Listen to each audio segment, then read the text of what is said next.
pienso que un director de teatro clásico realmente tiene el mismo ejercicio que un director de teatro contemporáneo. El teatro clásico ha de ser abordado desde las leyes de la contemporaneidad. Es un producto inspirado en el pasado, pero que tiene que ver con nosotros. Y por tanto, yo creo que los procedimientos de trabajo deberían o podrían, porque hacer juicios de valor en lo que son los oficios teatrales a día de hoy es bastante complicado, ¿no?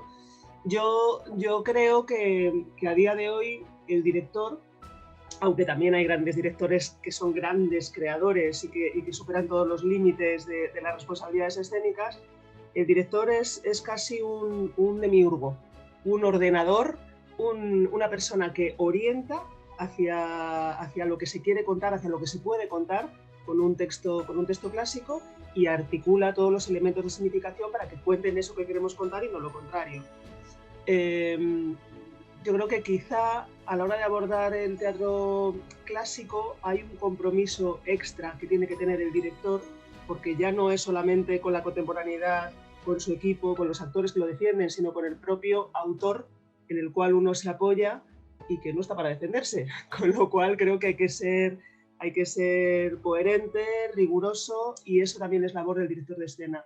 Ver que el texto ya se utilice como pretexto o realmente se centre uno mucho mejor en ello, tenga algo que ver con aquello que ese señor hace tantos siglos consideró que era importante para su sociedad, y que si lo hemos elegido es porque tiene que ver algo con nosotros.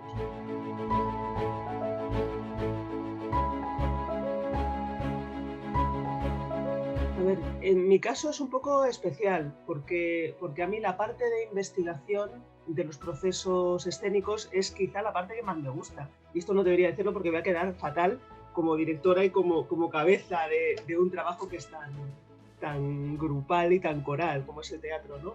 Lo que pasa es que sí puedo decirlo porque el trabajo de investigación que yo hago no lo hago yo sola, ya lo hago en equipo.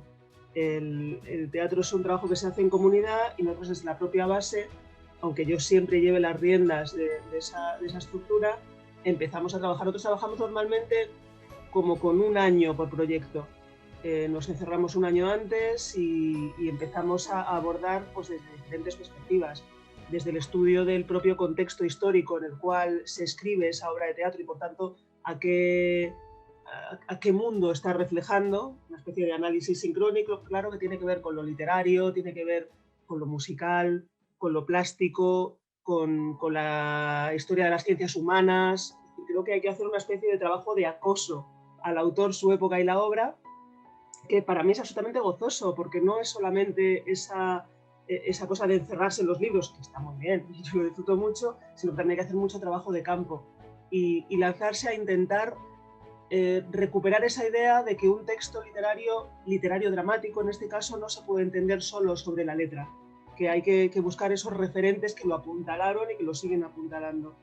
Y a mí eso me parece fascinante, es un trabajo de detectives, y sobre todo además yo siempre digo que tiene la parte buena del trabajo de investigación, que es esa parte gozosa de buscar y disfrutar y dejarte sorprender con aquello que encuentras, pero luego es un trabajo que no es de carácter académico, porque es para la creación teatral, con lo cual utilizamos lo que nos da la gana y no hay que sentarse durante 2 meses, 2 años, a hacer una tesis doctoral con ese material, ¿no?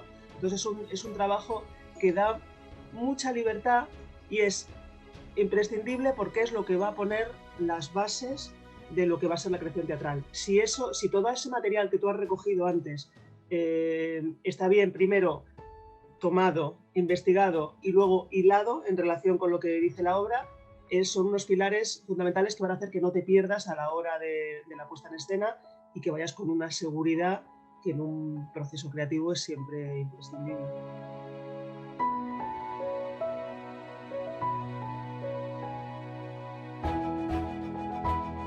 Yo podría decirte que fue casi de una manera casual, pero no lo es, no hay nada casual en la vida, me temo, que al final todo se pueden seguir esas hilazones y llegar a saber qué es de dónde vienen las cosas, ¿no? Fíjate, en mi caso fue una cosa curiosa, porque yo acabé la carrera de dramático sin haber hecho apenas teatro clásico.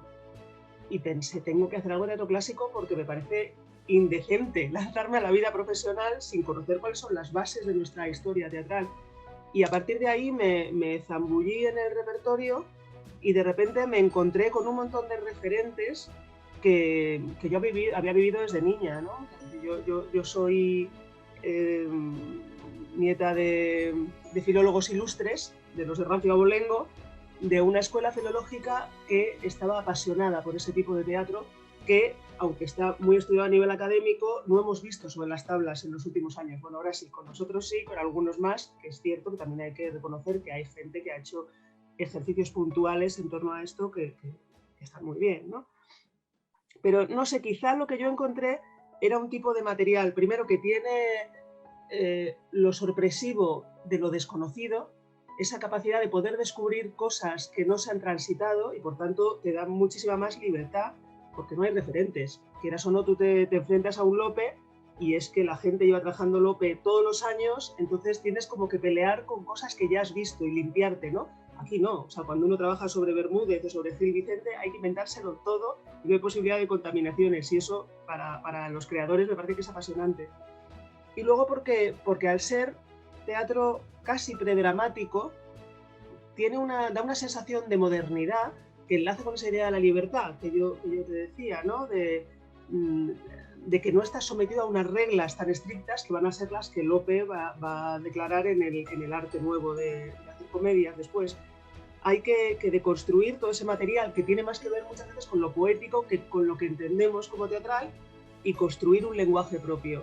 Y a mí eso me parece fascinante, fascinante poder crear, poder lanzarse a la creación pura de la mano de esos autores que tenían una concepción lírica maravillosa, un nivel poético que te caes de culo y en ese sentido me parece que el prebarroco nos ha abierto espacios de reflexión sobre nosotros que están muy cercanos al público actual. ¿Por qué? Quizá porque al ser un teatro mucho más sencillo sobre papel, nos resulta más fácil reconocernos, ¿no? Esos personajes mucho más naif, pero es que somos mucho más sencillos de lo que nos hemos creído. Queramos o no, creo que hemos recibido una educación teatral que está absolutamente teñida del psicologismo decimonónico, de tantas cosas que son estupendas, y a mí me encanta también leerlas, verlas y hacerlas, pero en este caso creo que es la manera de verse en un espejo absolutamente limpio de adorno y descubriendo qué es lo que nos mueve como humanos en el nivel más básico.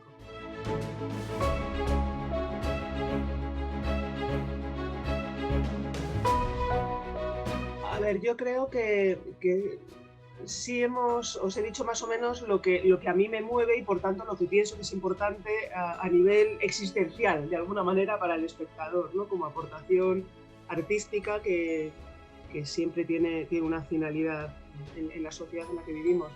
Luego hay otra serie de elementos que yo creo que son fundamentales.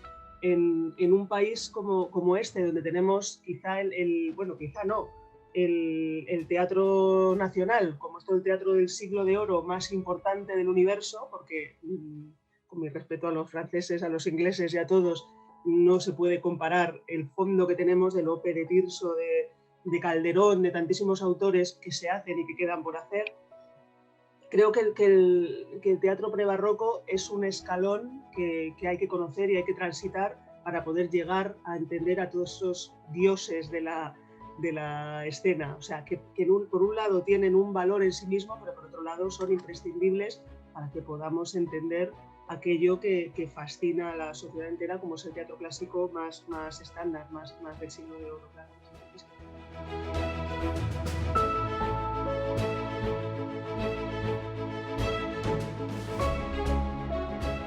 Yo creo que uno hace el teatro que ha mamado desde pequeño y que por mucho que nos vayamos a hacer cursos maravillosos de expresiones teatrales cuando ya nos hacemos mayores y conscientes, hay cosas que quedan y que forman parte de nuestra concepción de la teatralidad. Y yo crecí, como sabes, en Segovia, en una gran ciudad vinculada al teatro de títeres, y eso de alguna manera va armando una manera no solamente de expresión visual, sino una manera de entender el teatro en su globalidad, ¿no? Desde una perspectiva mucho más lúdica, mucho más clara, mucho más antipsicologista, de alguna manera.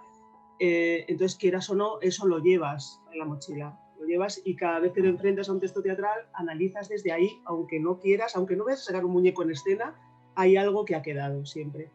Y a mí eso me parece una suerte absoluta, porque además creo que los que nos hemos movido en el ámbito del teatro de títeres tenemos en el fondo una mente mucho más abierta, porque adoramos el teatro de actores, pero sabemos que hay recursos que nos llevan a otro sitio, a otro tipo de poesía. Yo siempre tengo mucho cuidado en mis espectáculos en no meter el títere con calzador, porque es una tentación. Porque todos sabemos que un títere en escena es siempre éxito asegurado y que a la gente le encanta, le fascina, le lleva a un ámbito de magia que despierta elementos ahí casi primigenios. Entonces yo creo que hay que saber reatarse y, como cualquier otro elemento teatral, solamente utilizarlo cuando el espectáculo lo requiere, lo pide y se trabaja a favor de obra y no a favor del lucimiento de diversos espectáculos, de diversos elementos de significación teatrales. Con lo cual nosotros hemos hecho espectáculos desde La Nao de Amores centrados en la idea del títere. Pues ocurre el Cristo de los Gascones, por ejemplo, está centrado en eso, pero realmente porque estamos haciendo una reflexión que tiene que ver hasta con esas imágenes articuladas del románico español. Y luego tenemos espectáculos como La Nise, que vais a ver ahora en Peñíscola, y donde hay un pequeño elemento de carácter titiritesco, pero creo que está muy, muy bien integrado y no es un espectáculo de títeres, sino que con toda la naturalidad partimos de conceptos estéticos y plásticos que se fusionan y al mismo tiempo simbólicos. Es el mundo de la tierra, del agua, que se fusionan en la arcilla y que enlazan con el elemento de nuestra referencia creadora hasta bíblica, y se convierte en esa presencia de los hijos, ¿no? Que no podía ser de otra manera. No podían ser niños humanos, tenían que ser títeres, si queremos llamarlo. ¿Cómo llamarlo? Es que es un ámbito muy complejo también, ¿no? Pero en el fondo a mí me parece que es un elemento apasionante que siempre, siempre está detrás de la lectura teatral de alguien que ha crecido rodeado de títeres.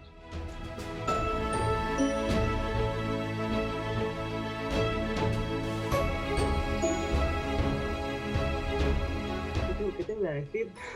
Que tú no sepas, que no sepa cualquiera que se dedique al teatro de manera profesional.